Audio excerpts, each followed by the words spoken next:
I heard. We're live. All right. Well, we mentioned this right at the end of our broadcast show, and we followed through on it. Welcome into the After the Show here. This is just kind of something that's new. We had done it at one point in time before, a long time ago, but we didn't really have kind of the infrastructure to be able to do it for a long time. So we appreciate you checking us out. Hopefully you checked us out in the broadcast show on our brand new home for 2022, 95.1 The Mountain. They've got an app too, so if you're not in East Central Alabama, obviously you can check it out, take that wherever you want, wherever you happen to be. Yep. But as for this is for YouTube subscribers only. We wrapped up, one of the things that I wanted to talk about, we wrapped up the show by talking about Formula One. Yeah. And specifically embattled race director Michael Massey. Now, obviously, we don't know what's going to happen when it comes to that. The FIA hasn't made a decision as they continue to kind of go through the details, if you will, of the season finale in Abu Dhabi.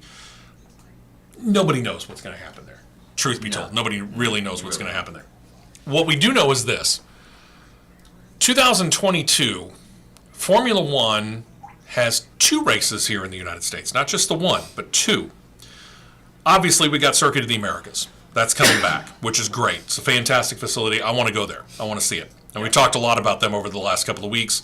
They've been doing some work to the track to try and get back in the good races of Formula One, the FIA, and even MotoGP, which we're all complaining about how kind of bumpy it's gotten over the last couple of years. But then a report started coming out about a potential third, that's right, third Formula One race in the United States. Is there enough room to put 3 races in the United States in one season? Yes. Yeah, I think there's personally room to put more than 3. How many countries at that point in time would be upset over the U.S. getting 3 and them only having 1? That could be an interesting situation. But you know what? We're in the United States. We don't care. Let Russia complain. We don't care. Vladimir Putin can take his shirt off and complain all he wants. Where would that third race be? How about Vegas? Now, this has been a rumor for a while until Miami got the Miami Grand Prix at the, what are they officially calling it? Miami International Autodrome. It's a road/street course made out of the Hard Rock Stadium parking lot. Yeah. They make it sound a whole heck of a lot more fancy than what it really is.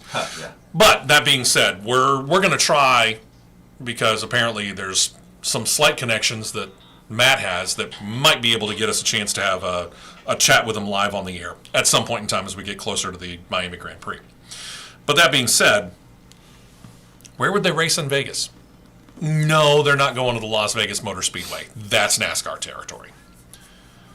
They're talking about making a street course heavily involved in the Las Vegas Strip. Don't see that happening. Having been to Las Vegas, I can tell you this. They recently repaved the Las Vegas Strip. Yeah. It's smooth as glass, boys and girls. That's not the problem. It would end up, they're saying, dream-wise, pretty much using the Bellagio with its famed water fountains as one of the backdrops, along with Caesar's Palace, which is basically right next door. If it happens. And Vegas is always looking for ways to bring the tourists in, let's face it. And if you got a hotel room facing the track at any one of the resort hotels on the Strip that would be in any way, shape, or form involved as having Formula One's race go right in front of it, that would be a nice, enticing room, which probably would cost you a bit more. I mean, let's just be real. Why do you say no? Why do you think it will not happen? Because I don't see, personally, with how tourism goes with Las Vegas, how many people they have visit the city alone every year. Yeah. I don't see them shutting down the most inhabited, popular, tourist-heavy area known as the Strip. Yes. In the heart of it, truth be told. In the heart of it. I mean, again, if you look, if you took a map, and there are several maps, but quite frankly, if you just went on Google Maps or whatever, and you look at the Las Vegas Strip, From McCarran International Airport, just up from that is where the strip technically starts with all of the casinos, and it starts with Mandalay Bay and the pyramid known as Luxor on one side, MGM Grand on the other. And it goes all the way up to the Stratosphere. Okay? And there are several ones along the way, but right pretty much in the middle is where you're talking about the Bellagio, Caesar's Palace on one side with the Flamingo, the famed old Flamingo on the other side. That's right in the middle, boys and girls.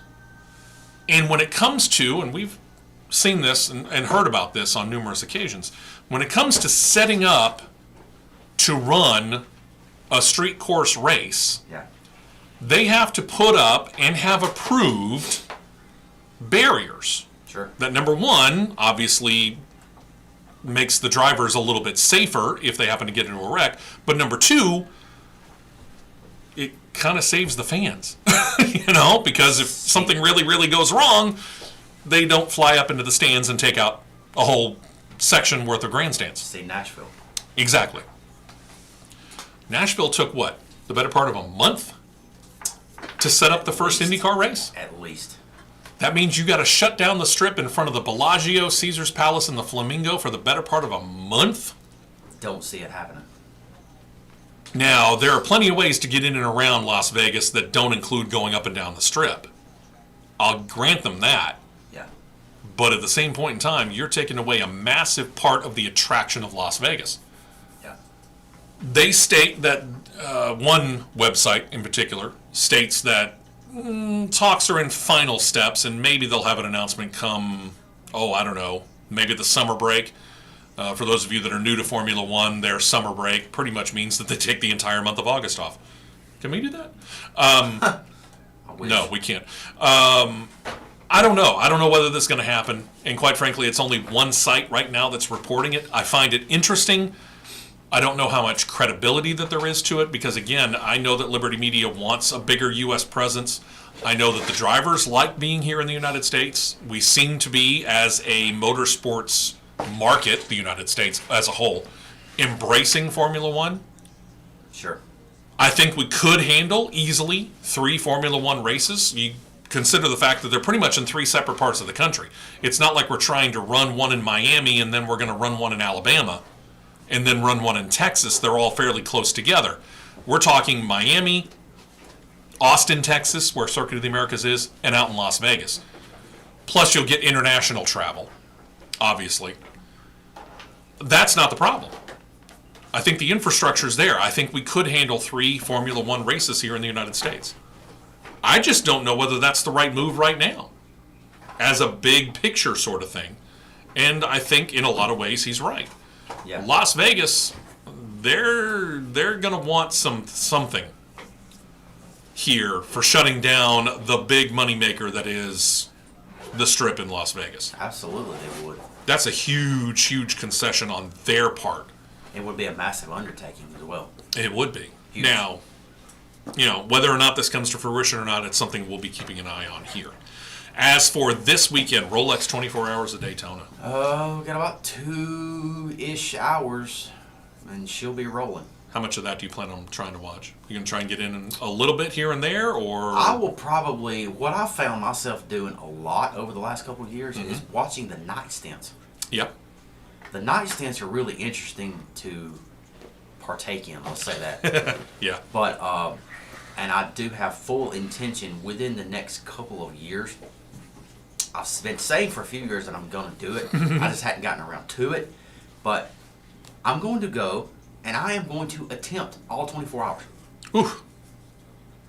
Better hope it's not a cold weekend like this one. Well, if you walk through the stands and, Russell and Frank Kelleher and the guys down there that we know of sees me in the stands taking a nap, just let me take a nap and I'll be okay.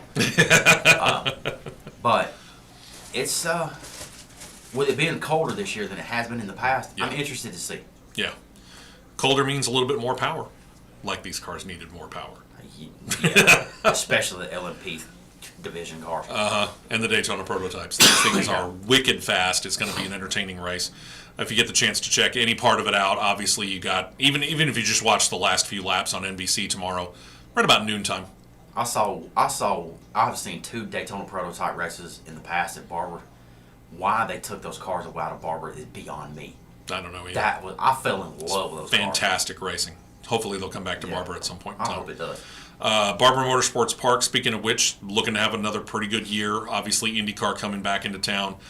They love having the motorcycle weekend, which I would imagine they're going to continue to do as well. That's in September. But even if you go on a non-racing weekend, go check it out. Take a look at the course as much as you can, and go to the museum. It's been 15 years since I've been there, and from what I understand, a lot of changes have come to the museum. Go check it out. And don't forget about Talladega Short Track. They've got something coming up here real soon. Yeah, the Bama Bash is being revived this year, and it's now at new home at Talladega Short Track from where it's bounced around from its original base at Green Valley Speedway, and then it went to East Alabama Motor Speedway in Phoenix City for a few years, and then it kind of lay dormant for a few years. I think about 3, if I'm not mistaken. And then Adam Stewart, which was formerly in the staff management at Green Valley Speedway, now that runs Talladega Short Track, he's reviving the Bama Bash and bringing the Comp Cam Super Dirt Car Series and to run the biggest 2-day show in short track history, which it will prove to be the biggest 2-day show.